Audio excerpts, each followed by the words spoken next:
কেমন আছো সবাই? আশা করছি অনেক ভালো আছো। আমি অর্পিতা চলে আসলাম নতুন একটা ভিডিও নিয়ে। সকালবেলা এখানে আরোহীকে সোয়েটার পরিয়ে রেডি করে দিয়েছি। এখন চলে যাবো ওর জন্য স্যালাক্স বানাতে। তো আজকে আর এই স্যালাক্সে আছে আপেল আর কলা। তো কলাটা সবসময় থাকে না, ঠান্ডার জন্য আপেলটাই বেশি থাকে। তো আজকে কলাটাও অ্যাড করছি, যেহেতু এটা গাছের কলা, এই জন্য মাসি কলা দিয়ে গেছিলো।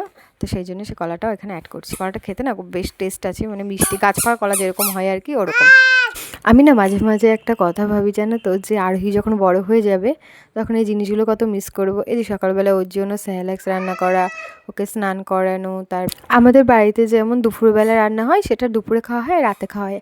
আর ঠান্ডার সময় না রাত্রেবেলা একটু খাবারটা গরম করে নিয়ে খেয়ে নিই। কিন্তু আরোহীর জন্য রাত্রেবেলা নতুন, যখন আবার খুব শীত পড়ে তখন না মানে ইচ্ছে করে না যে উঠে গিয়ে আবার রান্না করি, মানে খুব ঠান্ডা পড়ে তখন, তো তাও উঠে রান্না করতে হয়।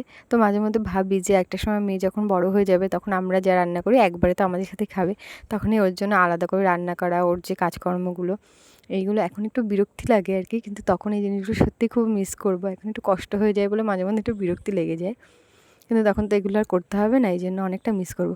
তা মেয়েকে দেখো এখন অনেকটা বড় হয়ে গেছে, তো ওকে চামচে করে খাওয়ানোর সময় ওকে এরকম দুষ্টুমি করে, তো তোমরা দেখো ওই কিন্তু চামচে করে একদমই খাওয়ানো যায় না। তো সেই জন্য আর কি করবো, ওকে এখন এইভাবে শুইয়ে খাওয়াতে যাই না, কতদিন এরকম করে খাওয়াবো। তো অভ্যাস করালে ও একদম খেতে চায় না, চামচে করে ভীষণ দুষ্টুমি করে। তো এই জন্য এইভাবে যতদিন পাচ্ছি ততদিন খাইয়ে নিই। তো আর কি সকালবেলা স্যালাক্স খাইয়ে দেওয়ার পর আমি এখানে খেয়ে নিলাম একটু পায়েস আর মুড়ি। তো পায়েস মুড়ি খেতে কি ভালোবাসো আমায় কমেন্ট করে জানিও। তো তারপর দেখো আরোহী দুষ্টুমি দেখো এখানে। তো আমি খাওয়া দাওয়ার পর এসে দেখি ওখানে এরকম দুষ্টুমি করছে, এই মানে ড্রামটার মধ্যে চামচ ফেলে দিয়েছে। তো তারপর এখান থেকে চামচটা কিন্তু আমি পরে বের করে নিয়েছিলাম। তো আরোহীকে নিয়ে আমি চলে গেলাম একটু বাইরে ঘুরতে। তো আমি পাশে অনুদের বাড়িতে গেছিলাম, ওখানে দেখো আরোহী ওদের ঘরে ঢুকে সোজা রান্নাঘরের দিকে চলে যাবে হাঁটতে হাঁটতে। তো এরকমই করে শুধু। তো আমি ওদের বাড়ি থেকে আবার আরোহীকে নিয়ে ওখানে চলে এসেছি, কারণ আমি আবার ওর দুপুরে রান্না করব, রাতে না সরি, তো ওর দুপুরে রান্না করব, সেই জন্য আমি সব কিছু বের করতে। এখানে আছে সবজি আর আছে চাল ডাল, এটা আজকে আরোহী খাবে।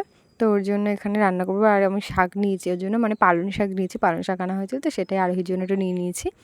তো আমি এখানে প্রেসার কুকার বসিয়ে দিয়েছি, বসিয়ে দিয়ে এখন আরোহীর জন্য রান্না বান্না সব করে নেব।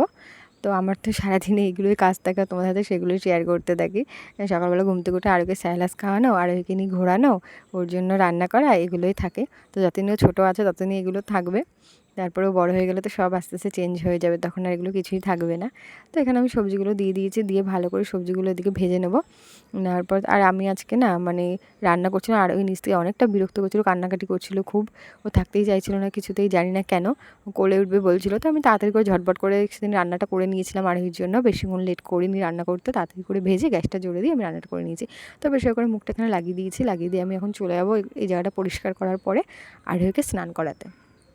তো আরোহীকে স্নান করিয়ে এখানে আমি চলে এসেছি, দেখো স্নান করানো হয়ে গেছে আরোহীকে। স্নান করানোর পরে এই সোয়েটারটা একটু পরিয়ে দিয়েছিলাম। তো এখন ওকে খাওয়াবো বলে, ওখানে ও না ঘুমানোর জন্য প্রচণ্ড বিরক্ত করছিল, তো সেই জন্য ওকে খাওয়াবো বলে আমি খাবারটা এখানে রেডি করে নিয়ে নিয়েছি। তো খাওয়ানোর পর আরোহী আমি জানি ঘুমিয়ে যাবে, কারণ যেহেতু চোখে ঘুম ছিল তাই। তো খাওয়ানোর পর আরোহী ঘুমিয়ে গেছে। তো আজকে ভিডিওটা দেখার পর একটা ভিডিও